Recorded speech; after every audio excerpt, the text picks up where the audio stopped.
Thanks very much. I want to begin by saying I have the privilege of representing health workers.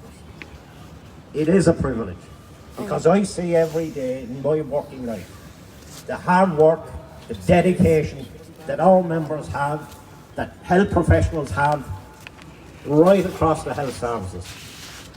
However, they are not being allowed to do the job that they are paid to do.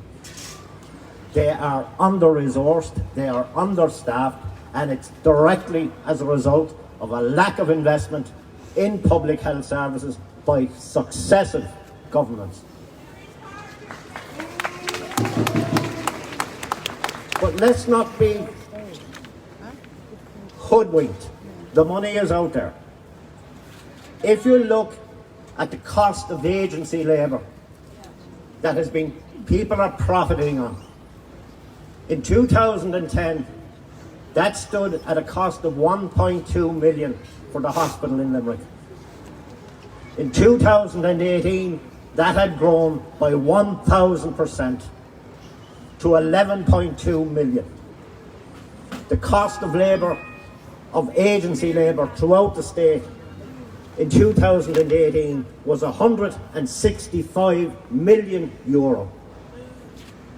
That money is going to private enterprise based on a Thatcherite philosophy. A Thatcherite philosophy that is well endowed by Fine Gael.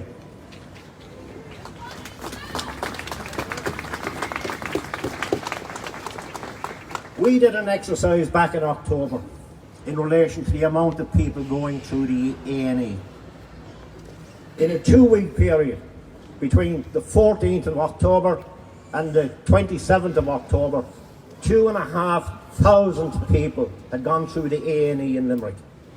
If you break down the figures on that, the staff in the hospital were dealing with a new patient every 7 minutes. That's what it means.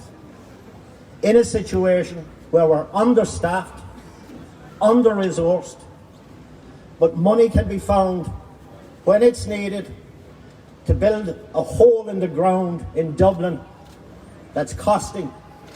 It's costing the Midwest, it's costing the hospital in Neenah, it's costing the hospital in Ennis, and it's costing the people of this city, county Clare, County Cork, because I have to acknowledge that there are people here from Mallow, and County Tipperary.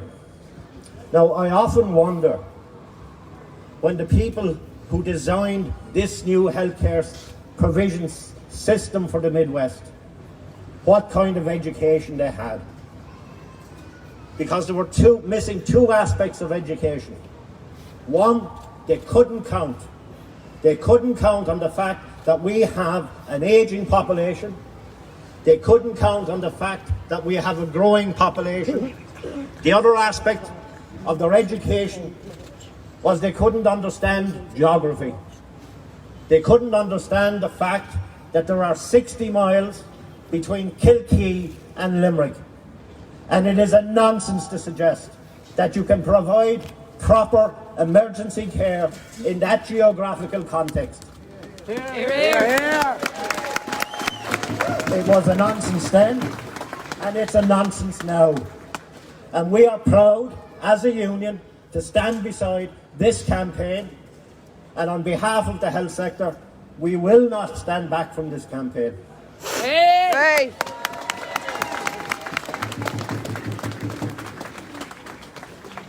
I wish to commend the staff in Limerick Hospital. No one knows to the extent and how hard they work as a group of doctors, nurses, support staff. But things have to change. They cannot be allowed to be crucified, because what you have to remember is that the crisis that exists for people going through the A&E, it exists 24 hours a day, 7 days a week, 365 days for the people we represent. And it has to stop, and it has to stop now. Thank you.